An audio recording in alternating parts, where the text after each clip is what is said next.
Confirmed. The Lakers have a new owner again. Mark Walter flips the franchise in under 14 months. A $12.5 billion price tag, the richest team sale in sports history. Bob Iger and Joshua Kushner step in as the new faces of the franchise. A federal investigation may be the real reason behind the sale. Insurance companies. Billions in loans. A private jet raided by the FBI. Genie bus stays on. But for how long? And Walter's other teams could be next. This could be the strangest ownership story in NBA history. Welcome back to the channel, your home for the latest Lakers news, ownership drama, trade rumors, and everything shaping the franchise's future. Before we get into it, tell us in the comments whether you trust this new ownership group more than the last one. We've got a lot to unpack today, so let's get into it. The mini headline. Mark Walter buys the Lakers, then sells them 14 months later. Context. Rewind to last year. The Buss family's decision to sell the Lakers to Mark Walter felt like the end of an era. Nearly 5 decades of family control, dating back to Jerry Buss purchasing the franchise in 1979, was suddenly handed over to the Dodgers' billionaire owner. Jeannie Buss stayed on as governor, but the majority ownership stake, the real power behind the franchise, moved to Walter and his holding company, TWG Global. At the time, the deal was valued at around $10 billion, the largest sale of a professional sports franchise in history. Fans spent months adjusting to the idea of a Lakers organization without a Buss family member calling the final shots. Source and mechanics. Now, according to reporting from CNBC, Bloomberg, and Forbes, Walter has agreed to sell his majority stake to Thrive Capital founder Joshua Kushner and former Disney CEO Bob Iger.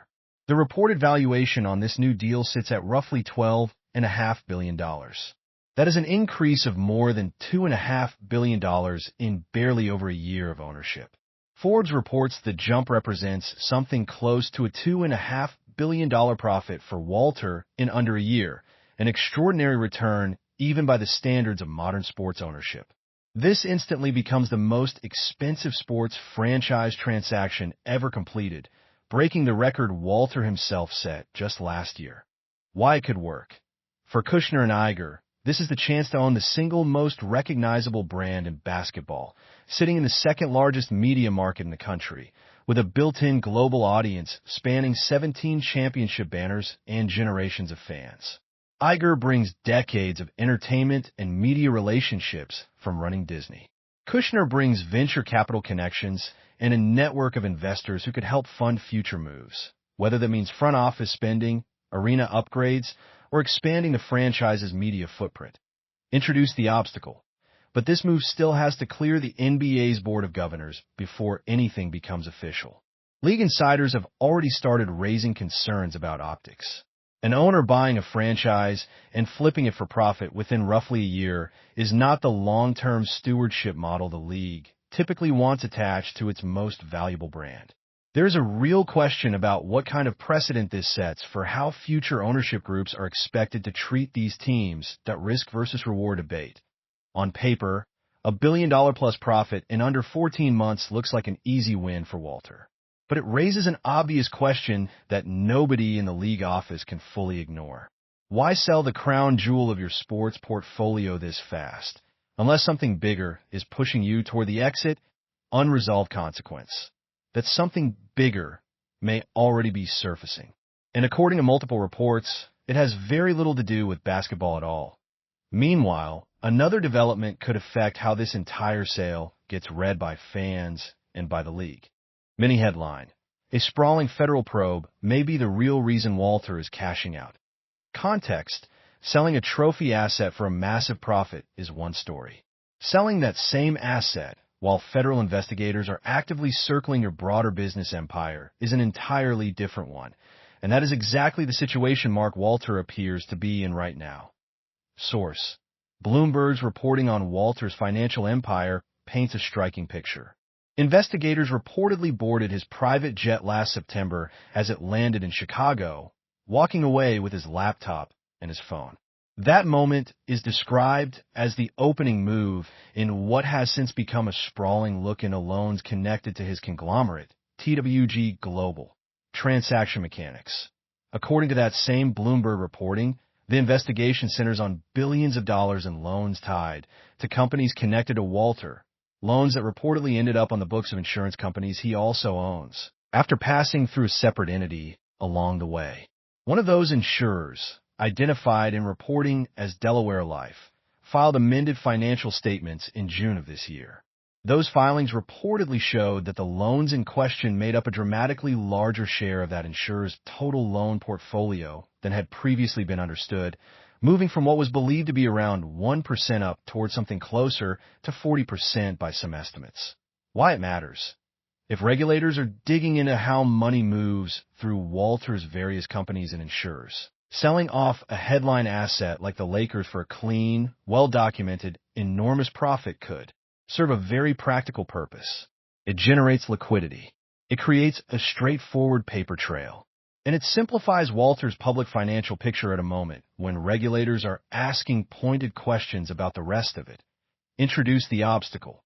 To be clear, nothing here has been confirmed as the direct trigger for the Lakers sale, and Walter's camp has not publicly framed the decision that way. This remains connected reporting and informed speculation from financial journalists covering the situation closely, not an admitted motive from Walter himself. Risk versus reward debate. Some analysts view this as simply smart timing on a red-hot franchise valuation, cashing out at the top of the market. Others see something closer to damage control, a wealthy owner getting ahead of a story before it gets any bigger. Reasonable people covering this closely disagree on which read is correct. Unresolved consequence. Either way, the timing has become impossible for reporters, and now for fans, to ignore that that's not the only financial wrinkle buried inside this deal. Mini headline. Why some are questioning the buyers, not just the seller. Context. Most ownership sales stay confined to sports pages and business sections. This one has spilled into political commentary as well, largely because of who is doing the buying. Source and mechanics. According to Yahoo Sports, some commentators have floated the idea that Walter selling to Joshua Kushner carries political undertones, given Kushner's family connections. That reporting is careful to note the argument has real holes in it. Bob Iger, the co-buyer alongside Kushner, is described as a longtime Democratic donor, which complicates any simple narrative about the sale being some kind of political favor. Why it matters. This angle probably will not change the outcome of the deal, but it shows just how much scrutiny this transaction is receiving from every direction: sports reporters, business reporters, and now political commentators, all picking apart the same set of facts from different angles. Introduce the obstacle. Speculation is exactly what it sounds like at this stage: speculation. There is no confirmed evidence tying the ownership change to anything beyond a straightforward, if unusually fast, business transaction. Unresolved consequence. Still, in an environment where every big money deal gets picked apart online, expect this angle to keep circulating even as the more grounded financial explanations continue to develop. Speaking of grounded financial explanations, there's a very specific reason this deal might not close as fast as people expect. Mini headline. Why the sale might not officially close for months. Context. Even once two sides agree on a price, deals of this size do not move at internet speed. In this case, there is a very specific financial incentive to slow things down rather than rush them. Source and mechanics. According to Sportico's analysis, Walter completed his purchase of the Lakers around October of last year. If the sale to Kushner and Iger does not officially close until that one-year ownership mark is fully passed, Walter could qualify for long-term capital gains tax treatment instead of the short-term rate. On a profit reportedly worth billions of dollars, that difference in tax treatment could save him a substantial amount of money, potentially tens of millions of dollars or more, depending on how the final numbers shake out. Why it could work? A short delay in the closing timeline costs essentially nothing from a business standpoint, and it could save an enormous amount in taxes. From a pure numbers perspective, there is very little reason for Walter's side to rush the paperwork. Introduce the obstacle. Sportico's reporting also points to a more complicated wrinkle. The ongoing federal investigation into Walter's broader business dealings could push Kushner, Iger, and even the NBA itself to want additional protections written into the final agreement, in case those legal issues eventually reach further into the Lakers or Dodgers organizations. Risk versus reward debate. Waiting longer helps Walter financially, but it also extends the period where this entire situation stays in the headlines and under public scrutiny. Every extra week the deal remains unofficial is another week reporters have to dig for new details. Unresolved consequence. So even though the sale has been announced and largely agreed upon, an actual closing date remains very much up in the air. Away from the boardroom, the people this affects most, the fans, have had plenty to say to mini headline. 2 ownership changes in 2 years has fans on edge. Context. For nearly 50 years, the phrase Lakers ownership meant one thing, the Buss family. Now, in the span of roughly 14 months, the team has effectively changed hands twice. Source. Coverage from Sports Illustrated captured the initial wave of fan reaction when the Buster Walters sale first became public. Many supporters expressed genuine gratitude toward the Buss family's decades running the organization, pointing to the 11 championships won under their stewardship, while also bracing for whatever change was coming next. Why it matters. A second major ownership change this soon amplifies that same uncertainty all over again. Fans who just finished adjusting to life under Mark Walter now have to learn 2 entirely new names, Kushner and Iger, before either man has even attended a single game as an official owner of the team. Introduce the obstacle. Jeannie Buss remains team governor for now, which gives fans at least one familiar face to hold on to during the transition. But her long-term role beyond this current chapter is not fully settled, and every ownership change adds a little more uncertainty to how long that arrangement actually lasts. That risk versus reward debate. Does continuity at the governor level matter more to everyday fans than who is actually signing the checks behind the scenes? Some would argue that as long as Jeannie Buss remains the public face of the franchise, day-to-day operations feel stable. Others would argue that real power always follows the money, no matter whose name sits on the governor title. Unresolved consequence. That question is likely to keep coming up as more details about this new ownership group emerge in the coming weeks. Point one more angle ties this entire story together, and it goes well beyond basketball. Mini headline. Walter's other teams could be next on the market. Context. The Lakers are not Mark Walter's only prized asset. His broader portfolio includes the Los Angeles Dodgers, a stake in the WNBA's Los Angeles Sparks, English Premier League club Chelsea, French club Strasbourg, the Cadillac Formula One team, and the entire Professional Women's Hockey League. Source and mechanics. According to reporting from HIDC and other outlets covering the sale, the speed and sheer size of the Lakers deal has fueled real speculation that Walter could look to offload stakes in some of his other properties as well, particularly if the underlying goal is generating liquidity across his empire rather than a one-off basketball decision. Why it matters. If the Lakers sale turns out to be part of a broader pattern rather than an isolated transaction, that changes how fans of every single one of Walter's teams should be reading this news. A Dodgers fan, a Chelsea fan, or a Sparks fan all have reason to pay closer attention to what happens next. Introduce the obstacle. Nothing beyond the Lakers deal has been confirmed at this stage. Walter has not announced plans to sell any of his other franchises, and this remains speculation built on pattern recognition rather than direct reporting to risk versus reward debate.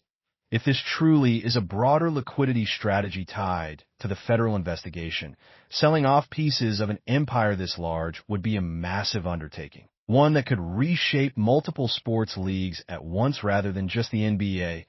Unresolved consequence. The question now hanging over Walter's entire empire is simple. Was the Lakers sale a one-time cash-out built around a great valuation, or is it the first domino in something much bigger? Which brings us to the biggest question of all, the one that actually affects what happens on the court. Mini headline. New owners, same championship expectations. Whatever the real motivation behind this sale turns out to be, Kushner and Iger are stepping into a franchise now valued at $12.5 billion, with zero patience anywhere in the fan base for a rebuilding stretch.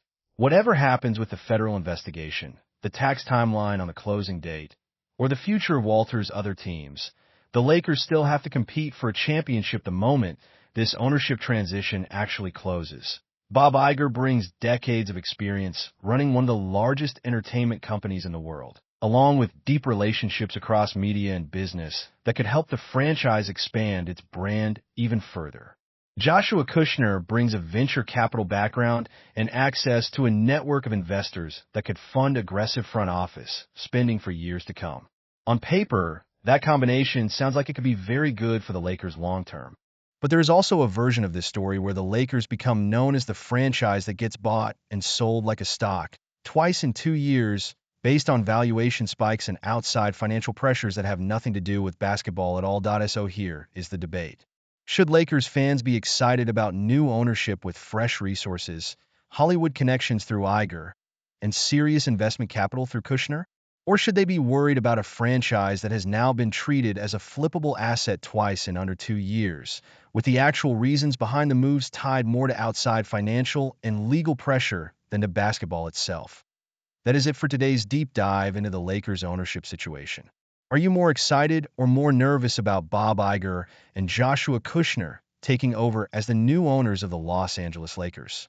Pick a side and tell us exactly why down in the comments. Subscribe and turn on notifications so you do not miss the next update as this story continues to develop. And we will see you in the next video.